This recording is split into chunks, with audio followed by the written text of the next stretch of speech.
First question right here, Ann. Tomorrow is the 3-year anniversary of your elimination from the Toronto series in Game 6 and Clay getting injured. I'm wondering if you can just remember your emotions on that day. You know, I just watched a video of you slamming that ball down when Clay went down and squatting and, you know, looking very pensive. Your emotions, and then also some perspective of, like, 3 years later, here you are back in a critical Game 5. Yeah, it was a mixed emotions all the way around. I had Katie's injury a couple days before, Clay going down, us trying to just find a way to stay alive. It was the end of an era at Oracle as well, so it was a lot going on. I don't really. It's hard to like pick out exactly what you were feeling because it was all kind of mixed together. But you know, we lost the game. Clay goes down. He's probably gonna be out for a while. You're getting ready for the summer, trying to regroup and figure out what's gonna happen next year and all that. And I think it's 3 years ago, and all that we've been through, all that Clay's been through, personally since that time, and to be back here, it adds to the sense of gratitude of being back on the stage. And that chapter will always be part of our journey for sure. Something we probably talk about for a very long time. And hopefully we can get this job done and pay homage to that 3-year journey, actually leading to something truly special. Ron? Ron Krajcik, San Francisco Chronicle. Rory's up too, in case you were wondering. I'm sure. I was wondering. Thank you very much. I know it's my job. As much defensive attention and physicality as you faced throughout the playoffs and in this series, how much more or what different do you expect tomorrow night, given the way you played Friday? I don't know, because every team's built different. Every team has a certain way of doing things that you've perfected or tried to perfect over the course of a season. And they have a certain defensive identity that has been successful for them. You obviously understand in a series, adjustments can happen on the fly in between games. You got to be ready to adapt. And I think I'll be ready for that. We will be ready for that, whatever it is. But at the end of the day, for us to be successful and win 2 more games, it comes down to the way that we defend, the way that we bring intensity, especially to start games, understanding how they respond after losses. That was one of the big points in the series. 2 great teams. They know how to respond. They know how to win in other people's buildings. We've shown that. They've shown that. And we have to be ready for that response and hopefully, throw the first punch tomorrow. Whatever adjustment that means is going to be a part of it, but it's secondary to just the effort and intensity and physicality that we need to have, knowing that's their calling card. That's how they try to force success when they're coming off a loss. Tim? Steph, I think Clay's leading you guys in minutes played in the playoffs. He's way up there. You're second on the team. You're way up there on the list of most playoff minutes. You're the old guy. I used to be a 6-man though. Sitting here. Jeez. Wow. Wow. Now you've thrown me off. No, you're coming off. You had the foot thing. You guys are the old guys, yet you seem you might be getting stronger. Do you have a sense of pride in that? And what might it mean, like how long this window is going to be open? We've talked about that. We feel like I've said it plenty of times. We have a lot left in the tank in terms of what we can do out there on the floor. And they bring up the age thing. It's something to talk about, but it doesn't really reflect how we approach this playoff journey and our confidence in what we can do going forward. But that doesn't happen by accident. It's just the work that you put into it.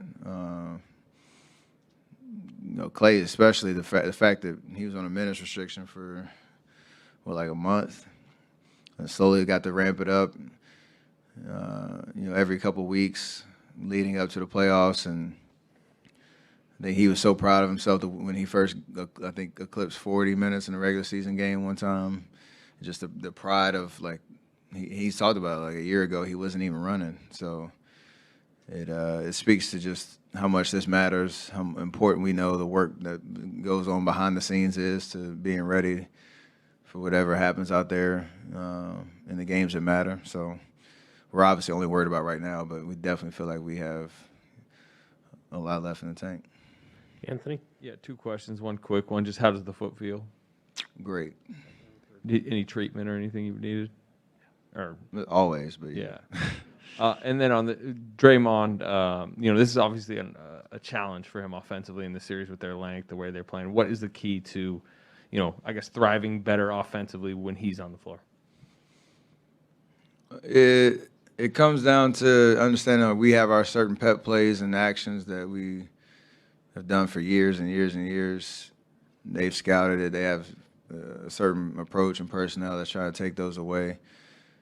And some of our bread and butter plays, but a lot of it is just being a lot more organized on our spacing and our force on pick and rolls, on cuts and stuff like that, so that we can just get everybody in the right spots, and whether they want to shade, off a certain guy or try to clog things up, we have a counter to all of that.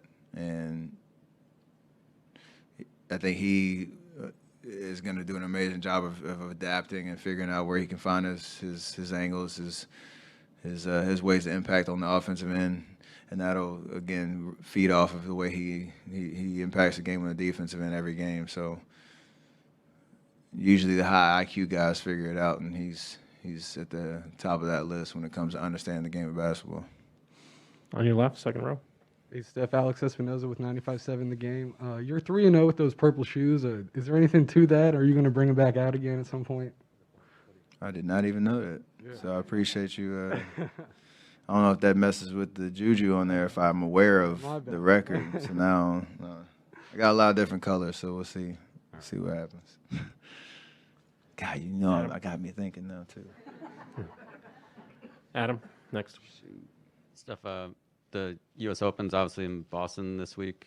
You have obviously much bigger priorities, but do you try to squeeze in part of the practice round Wednesday? Do you have golfers hitting you up for tickets? Do you just watch it on Thursday and chill? Or? I got a couple of friends on the tour that'll probably hit me up between now and next week if they get the early tee time, the early late on Thursday. We'll see. Or Thursday, Friday, we'll see. But I'm not going out there. Obviously, all my attention's on rest and recovery and getting ready. I'll pop in front of the TV and make sure I watch as much of it as possible, though. Joe. Would you forward those tickets our way? Say what? Forward those tickets our Oh, way. absolutely. I've never been to the Country Club of Brookline, so you can send me some pictures if you get out there. What's when you have a game like you had on Friday? What's that like to watch the film of it? I mean, I don't know. It's it's cool because when you watch film, there's a lot of different emotions because you usually know the outcome of the game, and so whether you play well individually or not, you always know what happens at the end. It's like watching the end of a movie. It's always nice to know that the movie turns out great at the end. But I think it's more so just the balance of watching what worked and trying to understand those patterns so that you can repeat that for the next game, maybe anticipate some adjustments that might happen and try to slow it down and try to be one step ahead of that. In the meantime, I'm also watching a lot of different reactions in the crowd and on the bench and stuff like that, too. That's always some good entertainment. Back right. Steph, Steve was just comparing you to Roger Federer in terms of how the greats do things, and he was. I got to get a list of all the people he's compared. Tim Duncan, Roger Federer, who added to the list. Sorry, I didn't mean to cut you off. No, it's okay. It's okay. Today it was Roger. And he was saying, especially in terms of, he said that you guys met him a few years ago in China, and how you find that joy in the daily routine, the work you put in, the discipline. So in your perspective, how is that to finding that joy and that passion and that work that you put in every day to sustain the highest level for a long period of time?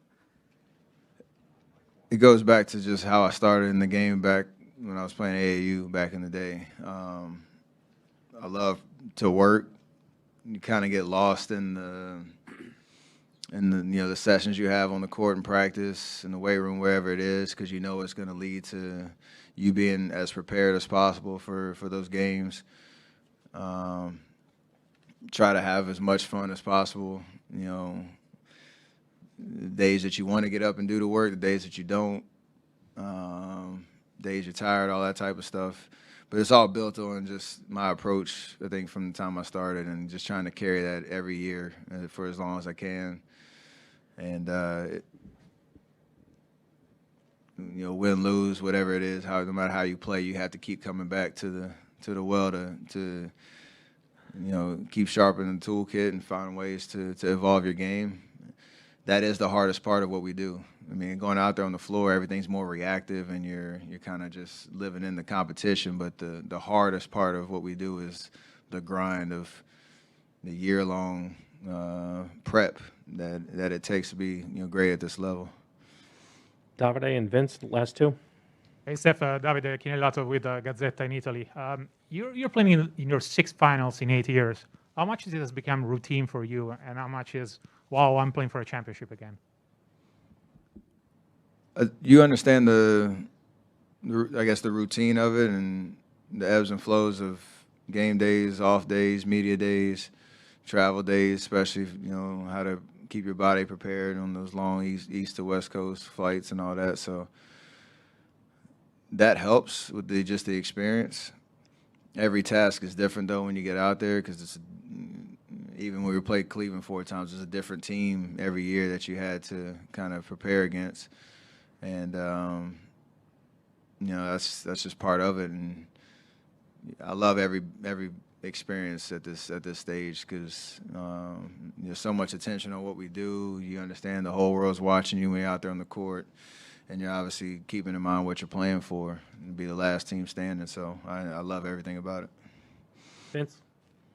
Steph, during Game 4, you couldn't see it because you were playing, but Dwayne Wade and LeBron James had back and forth praising you throughout the course of the game, and I think Dwayne said something after it, saying that they got to make room for you on the Mount Rushmore. So when you see that, if you see that, are you amused? Are you surprised? Do you roll your eyes? Like, what is your reaction when you hear stuff like that or see it?